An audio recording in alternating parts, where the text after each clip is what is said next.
ഞാൻ ഉണ്ടാക്കാൻ പോകുന്നത് വെണ്ടയ്ക്ക സ്റ്റഫിംഗ് ഫ്രൈ ആണ്. അതിനായിട്ട് ഞാനിവിടെ 250 ഗ്രാം വെണ്ടയ്ക്ക എടുത്തിട്ടുണ്ട്. ഇത് നന്നായി കഴുകി ആദ്യം വെള്ളം വരാൻ വെക്കണം. വെച്ചതിന് ശേഷം നല്ലൊരു കോട്ടൺ തുണിയിൽ ഇത് തുടച്ചെടുക്കണം. അതുകൊണ്ട് ഒട്ടും വെള്ളമയം ഇല്ല, ഒട്ടും വെള്ളമയം കാണരുതേ. നമുക്കിത് ആദ്യം ഇതിന്റെ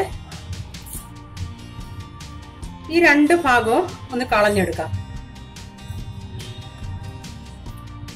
കളഞ്ഞതിന് ശേഷം വലുതാണെങ്കിൽ ഇങ്ങനെ നെടുക കീറണേ, ചെറുതാണെങ്കിൽ അതുപോലെ മതി. ഇതിപ്പം വലുതാ, അതുകൊണ്ട് ഇതിപ്പോ ഒരു ചെറുതല്ലേ, അതുകൊണ്ട് ഞാൻ ഇത് കീറുന്നില്ല. ഈ വലുതായിട്ടുള്ളത് നമുക്ക് രണ്ടായിട്ട് വാലും ഞെട്ടും കളഞ്ഞ് രണ്ടായിട്ട് കീറിയെടുക്കാം. ഇനി നമുക്ക് ഈ വെണ്ടയ്ക്ക ഇങ്ങനെ നെടുകയൊന്ന് കീറാം.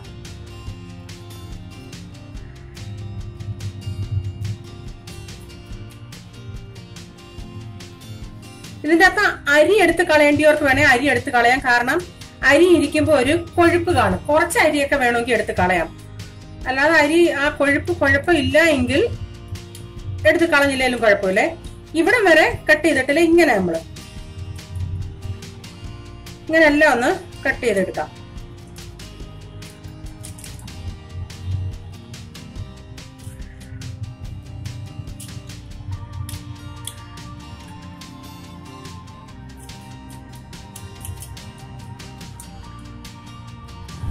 ഇങ്ങനെ കീറിയിട്ട് ഞാൻ പറഞ്ഞ അരി എടുത്ത് മാറ്റേണ്ടവർക്ക് വേണമെങ്കിൽ കുറച്ച് അരിയൊക്കെ എടുത്ത് മാറ്റാം. ഞാൻ മാറ്റുന്നില്ല, കുഴപ്പമില്ല. കാരണം ഈ അരിക്ക് ഒരു കൊഴുപ്പുണ്ട്, അതുകൊണ്ടാണ് ഞാൻ പറഞ്ഞത്. അരി വേണേ കുറച്ചെങ്കിലും വേണ്ടിയവർക്ക് ഇങ്ങനെ എടുത്ത് ഇതിന്റെ മോനയും കൊണ്ടെടുത്ത് മാറ്റിക്കളയാം. ഇപ്പൊ എല്ലാം കണ്ടിച്ചെടുത്തിട്ടുണ്ട്. ഇനി നമുക്കിതിനൊരു മസാല തയ്യാറാക്കണം.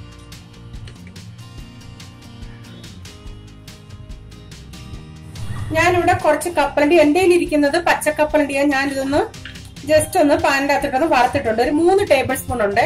ഇതൊന്ന് ഞാനൊന്ന് പൊടിച്ചെടുക്കട്ടെ. നിങ്ങളുടെ കയ്യിൽ ഇപ്പം അപ്പൊ വറുത്ത കപ്പലണ്ടി ഉണ്ടെങ്കിൽ നിങ്ങൾക്ക് വറക്കേണ്ട ആവശ്യമില്ല. അതിൽ നിന്ന് ഒരു 3 ടേബിൾ സ്പൂൺ എടുത്തൊന്ന് പൊടിച്ചാൽ മതി. ഇതൊന്ന് പൊടിച്ചെടുക്കാം. ഇവിടെ ഞാനൊരു ബൗൾ എടുത്തിട്ടുണ്ട്. അതിലോട്ട് ആ പൊടിച്ച് കപ്പലണ്ടി ഇട്ട് കൊടുക്കാം. കപ്പലണ്ടിയുടെ ടേസ്റ്റ് കുറവ് മതിയെങ്കിൽ 1-2 ടേബിൾ സ്പൂൺ ഇട്ടാൽ മതി. എനിക്ക് ആ ടേസ്റ്റ് ഇച്ചിരി ഇഷ്ടമാണ്. ഇതിലോട്ട് ഒരു 2 ടേബിൾ സ്പൂൺ 3 ടേബിൾ സ്പൂൺ കടലമാവ്,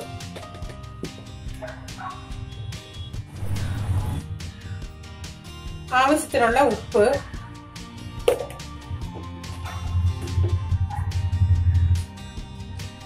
ഒരു ടീസ്പൂൺ മഞ്ഞൾപ്പൊടി, 1 ടീസ്പൂൺ മല്ലിപ്പൊടി, 1/2 ടീസ്പൂണിന്റെ 1 ടീസ്പൂൺ, 1 ടീസ്പൂൺ മുളക് പൊടി. എരിവിനനുസരിച്ച് ചേർക്കാം. ആദ്യം ചേർക്കേണ്ടത് വറക്കുമല്ലേ, നമ്മൾ ഫ്രൈ ചെയ്യുമല്ലേ. 1 ടീസ്പൂൺ ഗരം മസാല, 1/2 ടീസ്പൂൺ ജീരകം പൊടിച്ചത്.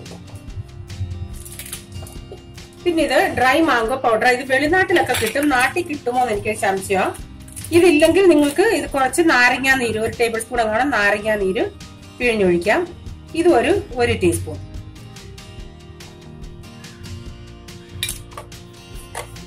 എല്ലാ കടകളിലും കിട്ടും ഡ്രൈ മാംഗോ പൗഡർ.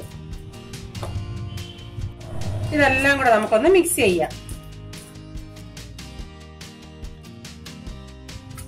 കടലമാവിന്റെ കട്ടയൊക്കെ ഉണ്ടെങ്കിൽ നന്നായി ഇങ്ങനെ സ്പൂണിന്റെ പുറകു വശം കൊണ്ടൊന്ന് കുറച്ചു കൊടുക്കണേ.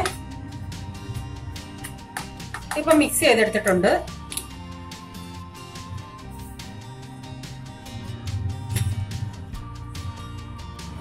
ഇനി നമുക്ക് ഓരോ വെണ്ടയ്ക്ക ഇങ്ങനെ എടുത്തിട്ട് ഇതിന്റെ അകത്ത് സ്പൂണും കൊണ്ട് വേണേ സ്പൂണും കൊണ്ട് ചെയ്യാം, കൈ കൊണ്ട് ചെയ്യുന്നതാ ഒന്നുകൂടെ നല്ലതെന്നാ എനിക്ക് തോന്നുന്നേ. ഈ മസാലകൾ നമുക്ക് നിറച്ചു കൊടുക്കാം. ഇങ്ങനെ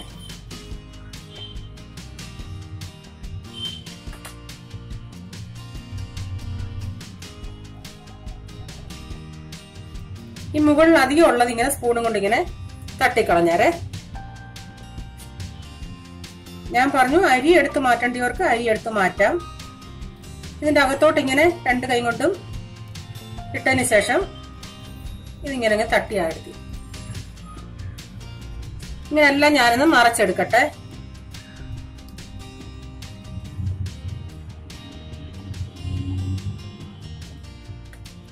ഇങ്ങനെ ഈ തള്ളവരൽ ഇവിടെ വെച്ചിട്ട് നമ്മുടെ മറ്റേ ഈ ചൂണ്ട് വിരലും കൊണ്ട് ഇങ്ങനെ അകത്തി പിടിക്കണം.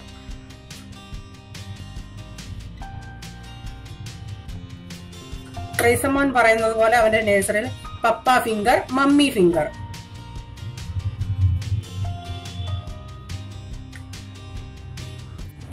സ്പൂണ് കൊണ്ട് ഇങ്ങനെ ഇട്ടതിന് ശേഷം കൈ കൊണ്ട് ഇച്ചിരി അമർത്തുമ്പോ അതിലിങ്ങനെ ഇത്തിരി ഫിക്സ് ആയിട്ടിരിക്കുക. അതാ നല്ലത്. കൈ കൊണ്ട് ഇച്ചിരി ഒന്ന് അമക്കുമ്പോ അതങ്ങ് അമങ്ങിയിരുന്നോളൂ. ഇതിപ്പോ എല്ലാം ഞാൻ ഇതിന്റെ അകത്ത് സ്റ്റഫിംഗ് നിറച്ച് വെച്ചിട്ടുണ്ട്. ഇനി നമുക്കിത് ഫ്രൈ ചെയ്തെടുക്കാം.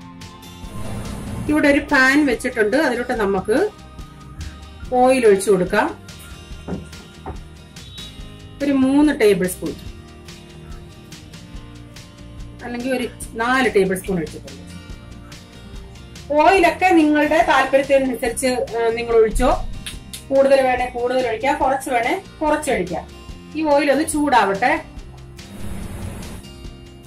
ഇതിപ്പോ ഓയിൽ ചൂടായിട്ടുണ്ട്. ഇനിയും തീ ഒന്ന് കുറച്ചതിന് ശേഷം നമുക്ക് ഇതിലോട്ട് ഈ വെണ്ടയ്ക്ക പറക്കിയിട്ട് കൊടുക്കാം.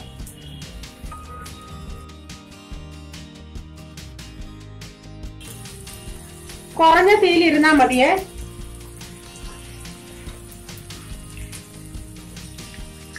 ഇത് നമുക്ക് പകുതി ഒന്ന് അടച്ചു കൊടുക്കാം. ഫുൾ അടയ്ക്കണ്ട. ഫുൾ അടച്ചാൽ ഇതൊന്ന് വഴന്നു പോവും, അങ്ങ് വാടിപ്പോവും. അതുകൊണ്ട് പകുതി അടച്ചാൽ മതി. ഇനി നമുക്കിതൊന്ന് തിരിച്ചിട്ട് കൊടുക്കാം.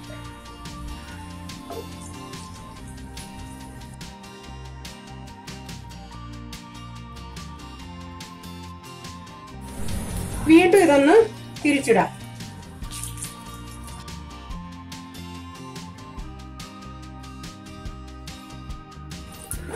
ഇവിടെ കൂടെ ഒന്ന് മൊരിയട്ടെ.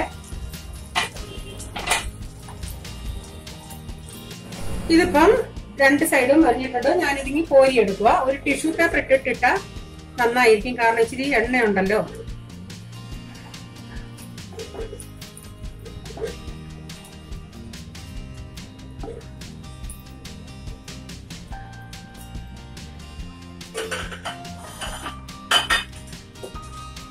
ബാക്കിയും കൂടെ ഇതുപോലെ ഒന്ന് വറുത്തെടുക്കാം.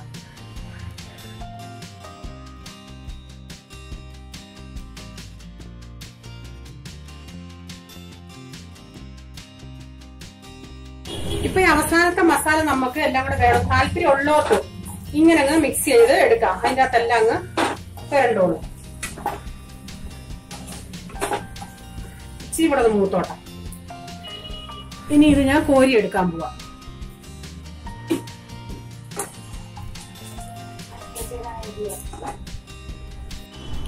നമ്മുടെ വെണ്ടയ്ക്ക സ്റ്റഫിംഗ് റെഡിയാണ്. ഇത് നിങ്ങൾക്ക് പീസ് ആക്കാതെ മുഴുവനെ ഫ്രൈ ചെയ്യണമെങ്കിൽ അങ്ങനെ ചെയ്യാം.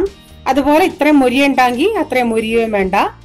അത് നിങ്ങളുടെ ഓരോരുത്തരുടെ ഇഷ്ടത്തിനനുസരിച്ച് ഉണ്ടാക്കാം.